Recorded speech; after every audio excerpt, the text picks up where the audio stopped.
Hi everyone, welcome to our channel MK Arts Paradise. நாம் இன்றைக்கி இந்த வீடியோவில் என்ன பார்க்க போகிறோம் அப்படின்னா எண்டு நாட் பார்க்க போகிறோம். எண்டு நாட் பார்க்குறதுக்கு முன்னாடி நாம் என்னென்ன பார்த்துருக்கோம் இதுக்கு முன்னாடி வீடியோஸில் அப்படின்னா செயின் ஸ்டிச் போடுறதுக்கான லூப் எப்படி எடுக்கிறது, அந்த லூப் வச்சு எப்படி செயின் ஸ்டிச்சை நம்ம ஃபார்ம் பண்ணோம் அப்படின்றதையும் அதோட கார்னர் பகுதி எப்படியெல்லாம் வருது அப்படின்றதையும் பார்த்துட்டோம். இப்போது நம்ம செயின் போட்டு பழகிட்டோம். இதுக்கப்புறம் நம்ம முடிக்கும்போது இது வரைக்கும் நம்ம டெம்பரவரி நாட் போட்டுக்கிட்டு இருந்தோம். இப்போ பர்மனண்ட் நாட்டு நம்ம போட கற்றுக்குறோம். அது எந்த மாதிரி போடுறதுன்றதை இப்போது இந்த வீடியோவில் நம்ம பார்க்குறோம். இது பாருங்கள், ஸ்டார்டிங் பண்ணும்போது அதுபோல் எண்டு நாட் கடைசியாக முடியும் போது எண்டு நாட் போடும்போது ஸ்டார்ட் பண்ணும்போது நம்ம ஸ்டார்டிங் லாக் போடுவோம். ஸ்டார்டிங்கில் போடுறது அது நாட்டு கிடையாது, அதுக்கு பேர் லாக்கு. இது ஏற்கனவே போன வீடியோவில் நான் சொல்லியிருக்கிறேன், இதை பற்றி நெக்ஸ்ட் வீடியோவில் சொல்கிறேன் அப்படின்னு சொல்லிட்டு. இப்போது நம்ம ஸ்டார்ட் பண்ணும்போது ஒரு குட்டி செயின் போடுவோம் இல்லைங்களா. இப்போ நம்ம எண்டு நாட் போட போகிறோம், இந்த 3 லைனில் போட போகிறோம். எப்படி அப்படின்னா ஒன்றில் வந்து ஜரிலையும், இன்னொன்றில் வந்து நம்ம ஸ்விங் த்ரெட்லேயும், மூணாவது நம்ம சில்க் த்ரெட்லேயும் போட போகிறோம். அந்த 3 லைனும் போடுற மாதிரி நீங்கள் ப்ராக்டிஸ் வந்து 5 லைனாக ப்ராக்டிஸ் பண்ணணும். இப்போ எப்படின்றத அதை நான் போட போகிறேன், நீங்கள் பாருங்கள் எப்படின்னு சொல்லிட்டு. இப்போது இதிலேருந்து நம்ம லூப் எடுக்கிறோம். மேலே ஒரு லூப் எடுத்துகிட்டு நான் இப்போ வந்து இந்த டைரெக்ஷனில் நான் ஸ்டிச் போட்டுட்டு போக போகிறேன். அதுக்கு முன்னாடி எந்த இடத்துல நமக்கு தேவையோ அந்த இடத்துல லூப்பை எடுத்துட்டு இந்த டைரெக்ஷனில் போகிறோம் அப்படின்னா அதுக்கு ஆப்போசிட் டைரெக்ஷனில் ஒரு சின்னதாக ஒரு செயின் போட்டு நம்ம எடுக்கிறோம். இந்த குட்டியாக செயின் போடுறதுக்கு பேர் தான் லாக் அப்படின்னு பேர். இந்த லாக் போட்டுட்டு நம்ம ஸ்டார்ட் பண்ணும்போது நமக்கு அந்த இடத்துல கொஞ்சம் ஸ்ட்ராங்காக இருக்கும். எந்த ஒரு ஸ்டிச்சு போட்டாலும் இனிமேல் எங்கே ஸ்டார்ட் பண்ணாலும் ஸ்டார்ட் பண்ணுற இடத்துல ஒரு லாக் போடுங்க, முடிகிற இடத்துல ஒரு நாட் போடுங்க. நாட்டுன்றது வேறு ஒன்றும் இல்லை, ஒரு முடிச்சு, அதை வந்து நம்ம நாட்டுன்னு சொல்கிறோம். அதுதான் எண்டில் முடிகிறதுனால எண்டு நாட்டுன்னு சொல்கிறோம். அப்போ ஸ்டார்டிங்கில் ஆரம்பிக்கும் போது அது ஸ்டார்டிங் நாட்டா அப்படின்னு கேட்கக்கூடாது. ஸ்டார்டிங்கில் போடக்கூடியது லாக்கு, எண்டில் போடக்கூடியது நாட்டு. இப்போ நாம் எண்டு நாட்டு தான் முக்கியமாக பார்க்க போகிறோம், ஆனாலும் ஸ்டார்டிங்கில் லாக் போட்டுட்டு தான் ஸ்டார்ட் பண்ணுறோம். இப்போது செயின் போடுறேன், ஒரு 3 செயின் இல்லை ஒரு 4 செயின் நம்ம போட்டுக்கணும். போட்டுட்டு அதை நம்ம ப்ராக்டிஸ் பண்ணுறோம். இங்கே பாருங்கள், இப்படி எடுக்கிறோம், நம்ம உள்ளே குத்துறோம். செயின் எப்படி போடுறதுன்னு நீங்கள் ஆல்ரெடி பார்த்துட்டீங்க, இருந்தாலும் மறுபடியும் சொல்கிறேன். உள்ளே விட்டுட்டோம், நூலை எடுத்துட்டேன், ரொட்டேட் பண்ணிவிட்டு லூப்பு மேலே எடுத்துட்டேன். மறுபடியும் உள்ளே நீடியில் அனுப்புகிறேன். கீழே வந்து நீடியில் சுற்றி நான் வந்து எப்படி நூலை அதுக்குள்ளே எடுக்கிறதுன்றதை சுற்றி காமிக்கிறேன். இப்போ பாருங்கள், ரொட்டேட் பண்ணிவிட்டு மேலே எடுத்துடுறேன். அடுத்தது பார்த்திங்கன்னா இன்னொரு செயின் போடுறேன். இப்போ இதோட போட்டு முடிச்சுட்டேன், எனக்கு இதோட போதுமானதாக இருக்குது. இப்போ இந்த இடத்துல மறுபடியும் ஒரு குட்டி, ஸ்டார்டிங்கில் லாக் போட்டோம் இல்லையா, அந்த மாதிரி இங்கேயும் ஒரு லாக் போடணும் குட்டியாக. இந்த குட்டி செயினுக்கு பேர் தான் லாக்குன்னு சொல்லியிருக்கேன். இந்த மாதிரி போட்டுட்டு இந்த லூப் இருக்குது பாருங்கள், நம்ம எப்பவுமே எடுப்போம் இல்லைங்களா, இந்த லூப்பை இவ்வளோ பெருசு கொஞ்சம் எடுத்துடணும். எடுத்துட்டு மொத்தம் 3 மெத்தடில் நம்ம லாக் போடலாம். ஒன்று வந்து நம்ம ஏற்கனவே நம்ம சொன்ன மாதிரி சும்மா லைட்டாக இந்த லூப்பை கட் பண்ணி விட்டுட்டு உள்ளே இழுத்து விடுறோம், அது ஒரு லாக்கு. அது வந்து டெம்பரவரி. இப்போ நெக்ஸ்ட்டு எந்த மாதிரி போடுறோம் அப்படின்னா இங்கே பாருங்கள், லூப் எடுத்துட்டு இந்த ஃபஸ்ட்டு ஒரு லாக் போட்டுட்டேன் இல்லையா, இந்த இடத்துல இந்த லாக்குக்கு முன்னாடி ஒரு செயின் இருக்கும். அந்த செயினில் ஏதாவது ஒரு சைடு உள்ள இந்த லூப்பை பிடிச்சிக்கிட்டு, இங்கே பாருங்கள், பிடிச்சிக்கிட்டு அடியில் இருக்கிற நம்ம கயிறை வந்து நம்ம அந்த த்ரெட்டை இழுத்துறோம். இழுக்கும்போது இந்த இடத்துல பாருங்கள், நான் கீழே இழுக்கிறேன், லாக் ஆயிடுச்சு. இது செகண்ட் மெத்தடு. மறுபடியும் போட்டு காமிக்கிறேன் பாருங்கள். ஸ்டார்ட் பண்ணுறேன், ஸ்டார்ட் பண்ணிவிட்டு இங்கேருந்தே ஸ்டார்ட் பண்ணுறேன், ஒரு சின்ன லாக் போடுறேன். லாக் போட்டுட்டு நம்ம கண்டினியூஸாக செயின் போடுவோம். செயின் போட்டுட்டு இங்கே பாருங்கள், உங்களுக்கு செயின் போடுறது எப்படின்றத நான் சொல்லியிருக்கிறேன். அது மாதிரி செயின் போட்டு கற்றுக்கோங்க. அதுக்கப்புறம் எண்டு நாட்டு. இப்போ இந்த இடத்துல நான் முடிக்க போகிறதுக்கு முன்னாடி மீடியமாக சைஸ் செயின் போட்டுக்கிட்டு வரேன். இப்போ முடிக்க போகிற இடத்துல சின்ன செயினுன்றதை பக்கத்துலேயே குத்திட்டு அந்த செயினை நம்ம எடுக்கணும். இப்போ அந்த பக்கத்துலேயே எடுக்கும்போது இங்கே பாருங்கள், கொஞ்சம் அந்த குட்டியாக செயின் போடும்போது இந்த நீடில் வெளியில் வர கஷ்டப்படும். அதனால் இப்படி கொஞ்சம் பெரிய லூப்பாக எடுத்துட்டு பக்கத்துலேயே அடிச்சுட்டு இந்த மோதிர விரலால் இந்த லூப்பை பிடிச்சிக்கிட்டு அதை வெளியில் எடுத்தோம் அப்படின்னா வந்துடும். இப்போ பாருங்கள், வந்துருச்சு. இப்போ அந்த 2வது லூப் மெத்தடு நாட்டை வந்து நான் போடுறேன்.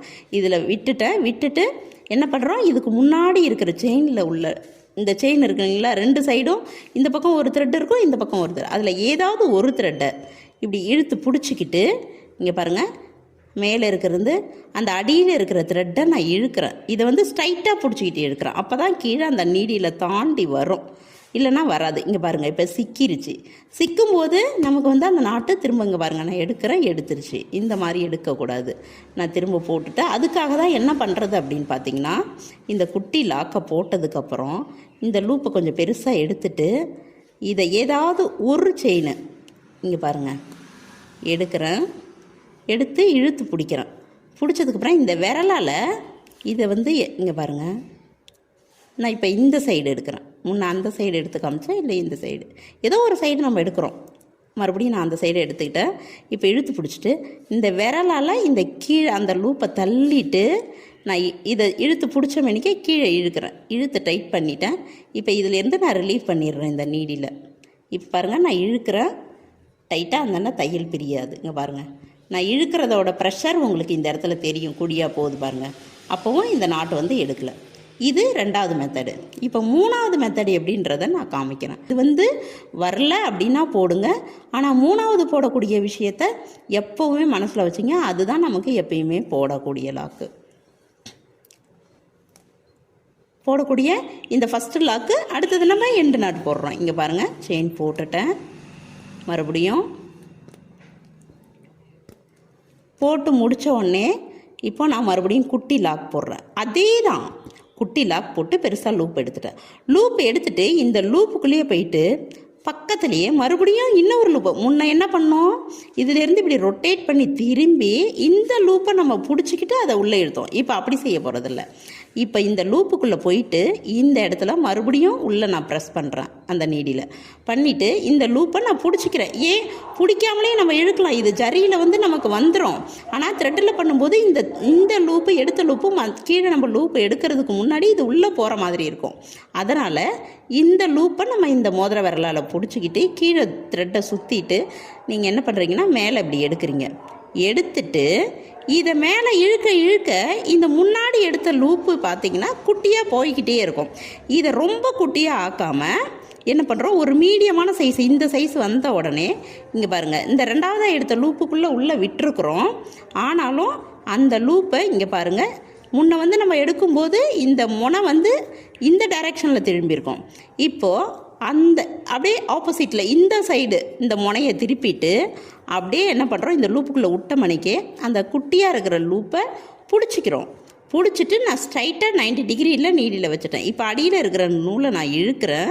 இப்போ பாருங்கள், டைட் ஆகிடுச்சு. இப்போ நான் இழுக்கும்போது இந்த மாதிரி குட்டியாக தெரியும். இப்போ இது ஸ்ட்ராங்காக இருக்கும். இது ஸ்டார்டிங் ஸ்டேஜில் இது நீட்டாக நம்ம எடுத்ததுனால இது இப்படியே தான் நிற்கும். இது ஒன்றும் பிரச்சனை கிடையாது. இதை மாதிரி போட்டுட்டு என்ன பண்ணுறீங்க அப்படின்னா, எப்பவும் போல் இந்த அடியில் ஊசியை விட்டுட்டு இந்த லூப்பை என்ன பண்ணுறோம் அப்படின்னா, இங்கே பாருங்கள், இப்படி கீழே இழுத்து விட்டுடுறோம். இழுத்து விடும்போது நம்மளை விரலால் இங்கே பாருங்கள், வரலைன்னா லைட்டாக இப்படி சுரண்டி விட்டீங்க அப்படின்னா கீழே வந்து அது வந்துடும். இல்லைன்னா மறுபடியும் நம்ம எடுத்துட்டு இங்கே பாருங்கள், விரலால் எடுத்துட்டு இப்படி பண்ணிவிட்டு இழுத்தோம்னா உள்ளே போயிடும். இதுதான் பர்மனண்ட் நாட்டு. இதே இந்த குட்டியாக தூக்கிட்டு கூட இல்லாமல் நமக்கு தெரியணும் அப்படின்னா எந்த மாதிரி போடணும்னா அதை மறுபடியும் நான் போட்டு காமிக்கிறேன். இந்த செகண்ட் மெத்தடு கிடையாது, இது 3rd மெத்தடு போடுறேன். இப்போது குட்டியாக ஒரு செயின் போட்டுட்டு, அதாவது குட்டியாக செயின் போடுறதுனால அதுக்கு பேர் என்ன சொல்லியிருக்கோம், லாக்கு. இப்போ உங்களோட மைண்டில் ஓடி இருக்கும் கரெக்டாக. இந்த மாதிரி லூப் எடுத்துட்டு மறுபடியும் உள்ளேருந்து ஒரு லூப் எடுக்கிறேன். இப்போ அது சின்னதாக போயிட்டே இருக்குது, இது மேலே வந்துக்கிட்டே இருக்குது. இப்போ என்ன பண்ணுறேன், எடுத்துட்டு இங்கே பாருங்கள், இந்த பெரிய லூப்புக்குள்ளே விட்டுட்டு அந்த சின்ன லூப்பை பிடிக்கிறேன். பிடிச்சிட்டு ஸ்ட்ரைட்டாக பிடிச்சிட்டு கீழே இருக்கிற இழுக்கும்போது அந்த ஊசியவும் லூப்பையும் தாண்டி கீழே வரும். இந்த ஸ்டேஜ் வரும்போது இதை எடுத்துட்டு கீழே இருக்கிற அந்த சடாக்குன்னு இழுத்திங்கன்னா உள்ளே போயிடும். இதுதான் நீட் ஃபினிஷிங் உள்ள எண்டு நாட்டு. ஓகேங்களா? இது இப்போ பர்ஃபெக்டாக வந்துருச்சு. இன்னொரு மெத்தடு, 4வது மெத்தட் நான் சொல்லித்தரேன். ஏன்னா இது வரைக்கும் நமக்கு எண்டு நாட்டு 3 மெத்தடில் தான் நம்ம பண்ணிகிட்டு இருந்தோம். ஒன்று லூப் எடுத்துட்டு நம்மளோட இந்த ட்ரிம்மரை வச்சு கட் பண்ணிவிட்டு கீழே இழுத்தது ஒன்று போட்டோம். ரெண்டாவது மெத்தட் என்ன பண்ணோம், இந்த முதல் லூப்பில் இருக்கிற இந்த ஒரு சைடு த்ரெட்டை மட்டும் பிடிச்சி இழுத்துக்கிட்டு எண்டு நாட் போட்டோம் செகண்டு. மூணாவது என்ன பண்ணணும், அந்த லாஸ்ட்டாக குட்டி லாக் போட்டுட்டு மறுபடியும் எடுத்து இன்னொரு லாக்கை பிடிச்சி இழுத்துக்கிட்டு கீழே இழுத்துட்டோம். அதுலேயே பிசுறு வந்தது ஒன்று, பிசுறு வராதது. ஏன்னா கொஞ்சம் கம்மியாக இருக்கும்போதே சட்டுன்னு கீழே இழுத்துட்டோம்னா இந்த மாதிரி வந்துடும், சில டைமில் பிரிஞ்சிடும். இப்போது இந்த மூணாவது மெத்தடு ரொம்பவே சில பேருக்கு வந்து த்ரெட்டில் பண்ணும்போது வழுவழுன்னு மறுபடியும் கழட்டிட்டு வரும், போடும்போது ஸ்ட்ராங்காக இருக்கும், மறுபடியும் கழட்டிட்டு வரும். அது கழட்டாமல் இருக்கிறதுக்காக இந்த மூணாவது மெத்தடை 2 டைம் போடுறேன். 2 டைம் போட்டோன்னா ஒரு லூப்பு பிரிஞ்சால் கூட அந்த இன்னொரு லூப்பு பிரியாமல் அந்த எண்டு நாட்டம் ரொம்ப ஸ்ட்ராங்காக இருக்கும். அது என்னன்றது நான் இப்போ சொல்லித்தரேன், நீங்கள் பார்த்துக்குங்க. நிறைய இது வந்து சொல்லித்தர மாட்டாங்க. ஒரு சில பேருக்கு தெரியும், சொல்லி கொடுத்துருப்பாங்க. ஒரு சில பேருக்கு எப்படின்னு தெரியல. நம்ம இப்போ இந்த நாட்டை நம்ம கற்றுக்குவோம். ஏன்னா ஒன்றும் பெரிய விஷயம் இல்லை, அடிக்கடி கையில்றவங்களுக்கு இது ரொம்ப யூஸாக இருக்கும். இப்போ பாருங்கள், நல்லா இதை கூர்ந்து பாருங்கள், இது ரொம்ப முக்கியமான விஷயம். இந்த இடத்துல இப்போ எப்பவும் போல் ஒரு குட்டி லாக் போட்டுட்டேன். இந்த குட்டி லாக் போட்டு முடித்த உடனே நம்ம எண்டு நாட் போடணும். இப்படி எடுத்துட்டு என்ன பண்ணுறேன் அப்படின்னா, இதை எடுத்துகிட்டு போகும்போது அந்த லூப்பை பாருங்கள், இந்த லூப்பை கவனிங்க. இந்த சைஸு வந்த உடனே நம்ம திரும்ப இந்த லூப்புக்குள்ளே இருக்கிறபடியே இப்படி நீடியில் திருப்பி இதை பிடிச்சிக்கிட்டு கீழே இழுத்தோம்னா டைட் ஆகிடுச்சு. இப்போ இழுத்த உடனே இந்த லூப்பு தெரியுது இல்லைங்களா, இதுக்குள்ளே விட்டுட்டு மறுபடியும் இன்னொரு லூப்பு எடுத்துட்டு இந்த செகண்ட் டைம் ஒரு தடவை எண்டு நாட் போட்டுட்டேன். இப்போ அந்த தூக்கிட்டு இருக்கிறதுக்குள்ளேயே இன்னொரு தடவை எடுத்துட்டு இந்த லூப்பையும் பிடிச்சிட்டு நான் என்ன பண்ணுறேன்னா மறுபடியும் ஒரு தடவை எண்டு நாட் போடுறேன். இப்போ அதை நான் கீழே எடுக்கிறேன். உங்களுக்கு பார்த்தீங்கன்னா ஸ்ட்ராங் ஆகிடும். இதுக்கு மேலே எதுவுமே உங்களுக்கு பிரிஞ்சு வராது. இதுதான் பர்ஃபெக்டான எண்டு நாட்டு. இதையே நான் ஸ்விங் த்ரெட்டில் ஒரு லைன் போட்டு காமிக்கிறேன், சில்க் த்ரெட்டில் ஒரு லைன் போட்டு காமிக்கிறேன். இப்போ வந்து ஜரி த்ரெட்டில் உங்களுக்கு நல்லா ப்ராக்டிஸ் பண்ணுற அளவுக்கு தெளிவாக சொல்லிட்டேன். இதை நான் அந்த 3 த்ரெட்லேயும் போட்டு காமிச்சதுக்கப்புறம் உங்களுக்கு எந்த மாதிரி ப்ராக்டிஸ் பண்ணணுன்றதை நான் சொல்லுவேன். அதை நீங்கள் ஃபாலோ பண்ணிக்கிங்க. இப்போ நம்ம ஸ்விங் த்ரெட்டில் போட போகிறோம். இந்த எண்டு நாட்டை ஸ்டார்டிங்கில் ஒரு லாக் போடுவோம். அந்த லாக்குக்கு பேர் ஸ்டார்டிங் லாக் போட்டுட்டேன். இங்கே பாருங்கள், நான் செயின் போடுறேன். நமக்கு ஒரு 3 குத்து கூட நீங்கள் குத்துனா கூட போதுமானது. மிஞ்சி போனால் ஒரு 5 குத்துக்குள்ளே குத்திக்கிங்க எண்டு நாட் போட. அப்போ தான் நமக்கு வந்து ப்ராக்டிஸ் பண்ணும்போது நல்லாயிருக்கும். இப்போ இதோட போட்டு முடிச்சிட்டேன். லாஸ்ட்டாக ஒரு குட்டியாக லாக் போடுறேன். லாக் போட்டுட்டு இங்கே பாருங்கள், எப்பவும் போல் இந்த நீடிலுக்குள்ளே பெருசாக ஒரு த்ரெட்டை எடுத்துட்டு இந்த லூப்புக்குள்ளேருந்து இன்னொரு லூப்பு வந்து நம்ம எடுக்கிறோம். இன்னொரு லூப் எடுக்கும்போது அது சிறுசாக பாயிட்டேரும். அது டைட்டாக ஆகிறதுக்கு முன்னாடி நம்ம என்ன பண்ணுறோம், இந்த லூப்புக்கு ஏதாவது வெளியிலேருந்து எடுத்துடக்கூடாது. இந்த லூப்புக்கும் உள்ளே இருந்துட்டு இங்கே கவனிக்க வேண்டியது என்னென்னா, இந்த நீடிலோட அந்த டிப்பு இருக்குது இல்லைங்களா, இன்ன வரைக்கும் இந்த டைரெக்ஷனில் இருக்கும். இப்போ அந்த லாக் போடும்போது இந்த லூப்புக்குள்ளே இருந்து இங்கே பாருங்கள், இப்போ நான் திருப்புறேன் பாருங்கள், இந்த டைரெக்ஷனில் அந்த நுனி வந்து திரும்பிடுச்சு. அப்போ தான் அந்த ஹோல்லேருந்து இப்போ இந்த லூப்பில் வந்து மாட்ட முடியும். நம்ம இப்போது மாட்டுறோம், இப்படி இழுக்கிறோம், கீழே இருக்கிற நூலை டைட் ஆகிடுச்சு, கீழே இழுத்த உடனே உள்ளே போயிடுச்சு. இதுதான் இப்போது நம்ம ஸ்விங் த்ரெட்டில் போட்ட எண்டு நாட்டு. நெக்ஸ்ட்டு வந்து சில்க் த்ரெட்டில் நான் போட்டு காமிக்கிறேன். சில்க் த்ரெட்டில் போடும்போது நம்ம எந்த மாதிரி போடலான்றதையும் நம்ம இப்போ பார்க்கலாம். நெக்ஸ்ட்டு சில்க் த்ரெட்டில் நம்ம எண்டு நாட் போட போகிறோம். ஃபஸ்ட்டு ஸ்டார்டிங் லாக் போடுறோம், அடுத்தது செயின் ஸ்டிச் ஃபார்ம் பண்ணுறோம்.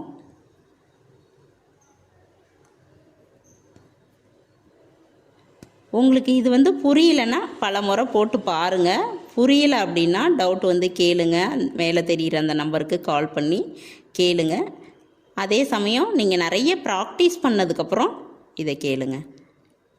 இப்போது கடைசியாக நம்ம லாக் போட்டுடுறோம்.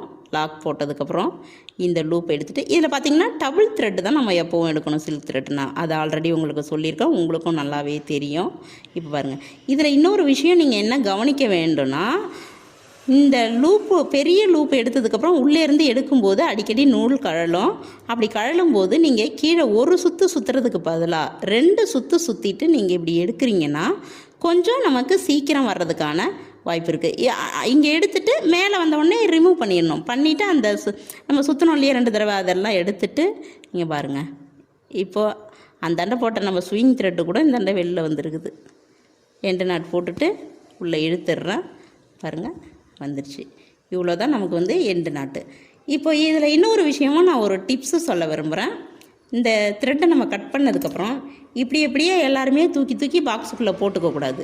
இந்த மாதிரி போட்டிங்கன்னா சிக்காயிரும். இப்போ என்ன பண்ணணும் அப்படின்னா, இந்த மாதிரி பண்ணி முடித்த உடனே கட் பண்ணி முடித்த உடனே ஒவ்வொரு சில்க் த்ரெட்டுமே நம்ம என்ன பண்ணணும்னா, இந்த மீதி இருக்கிற நூலை இப்படி சுற்றிட்டு இந்த அளவுக்கு இருக்கும்போது இந்த ஒரு விரல் ஆள்காட்டி விரல் இடது கையில் நூலை பிடிச்சிக்கிறோம். இந்த நடு விரலால் நூல் கட்டை விரலும் நடு விரலாலையும் நூலை பிடிச்சிட்டு இந்த ஆள்காட்டி விரலை என்ன பண்ணுறோம் அப்படின்னா, இங்கே பாருங்கள், இந்த ஃபஸ்ட்டு கோடு இருக்குது இல்லைங்களா, இந்த கைரேகை, இந்த ஃபஸ்ட்டு கோடுக்கும் முன்னாடி இருக்கிற இந்த பகுதியில் இதில் இந்த பாதியில் தான் நம்ம என்ன பண்ணோம், இங்கே பாருங்கள், இந்த நூலை வச்சு இப்படி சுற்றுறோம். சுற்றும்போது ஒரு 3 சுற்று சுற்றினா போதும்.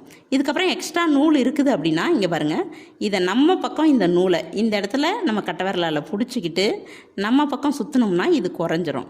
சப்போஸ் 3 சுற்றுக்கு வரலங்கிற பட்சத்தில் இப்படி வச்சுட்டு நீங்கள் இப்படி இழுத்திங்கன்னா எக்ஸ்ட்ரா கிடைக்கும். இல்லை எக்ஸ்ட்ரா இருந்ததுன்னா இப்படி சுற்றிடுங்க. சுற்றி முடித்தோடனே இந்த துளியோன்று நூல் மேலே நிற்கும் போதே இப்படி பிடிச்சிடுறீங்க. இப்போ பிடிச்சதுக்கப்புறம் இந்த த்ரெட்டை இப்படி இந்த பக்கத்தில் இருந்து இப்படி நிமித்துறீங்க. நிமித்தும் போது இங்கே நம்ம பிடிச்சிருக்கிறபடியே இங்கே பாருங்கள், இப்படி நல்லா ரோல் பண்ணுறோம். பண்ணி முடித்த உடனே இந்த மாதிரி ஆகிடும். இதுக்கு மேலே இந்த த்ரெட்டு பிரியாது. இதை அப்படியே நம்ம எடுத்து பாக்ஸ்குள்ளே வச்சிடலாம். நெக்ஸ்ட் டைம் நம்ம இதை எடுத்து யூஸ் பண்ணும்போது இந்த நூல் தெரியுது இல்லைங்களா, இதை பிடிச்சி நம்ம இழுத்துட்டோம் அப்படின்னா இங்கே பாருங்கள், இப்படி இழுத்துட்டோம் அப்படின்னா சிக்கு இல்லாத நமக்கு வந்துடும். மறுபடியும் போட்டு காமிக்கிறேன். இங்கே பாருங்கள், இப்படி பண்ணிடுறேன். இதை அப்படியே இப்படி நிமித்துறேன், சுற்றுறேன், எடுத்து வச்சிடுறேன். ஓகேங்களா? இந்த மாதிரி தான் ஒவ்வொரு த்ரெட்டும் எடுத்து வைக்கணும். சிக்காக்கி வீணாக்கிடக்கூடாது. அதுபோல் சில்க் த்ரெட்டில் இன்னொரு த்ரெட்டு நம்ம சொல்லணும். இப்போ பார்த்தீங்கன்னா மல்டி கலர் த்ரெட்டு ஒன்று இருக்குது. ஒரே த்ரெட்டிலே 4 கலர் 3 கலர் சேர்ந்து வரும். இப்போ நான் இதை எடுத்து காமிக்கிறேன். இங்கே பாருங்கள், இது இப்போ நான் கட்டு வந்து பிரிக்கலை, இந்த மாதிரி இருக்குது. இந்த மாதிரி இருக்கும்போது இதை நம்ம பிரிக்கிறது எப்படின்றத நேற்று நான் சொல்லியிருக்கிறேன். இந்த ஒரே ஒரு த்ரெட்டை மட்டும் இழுத்து பிடிச்சிக்கிட்டு இங்கே பாருங்கள், லைட்டாக இதுக்குள்ளே நம்ம ட்ரிம்மரை விட்டுட்டு கொஞ்சம் டைட்டாக இருக்குது, நல்லா கொஞ்சம் இழுத்துட்டு நம்ம கட் பண்ணுறோம். கட் பண்ணோடனே அது பிரிஞ்சிடும். இப்போது நம்ம இந்த மாதிரி நம்ம நூலை எடுத்துக்கணும். இதில் பார்த்திங்கன்னா இங்கே பாருங்கள், ஃபஸ்ட்டு எடுத்தோடனே ரெட்டு இருக்குது, அடுத்தது க்ரீனு,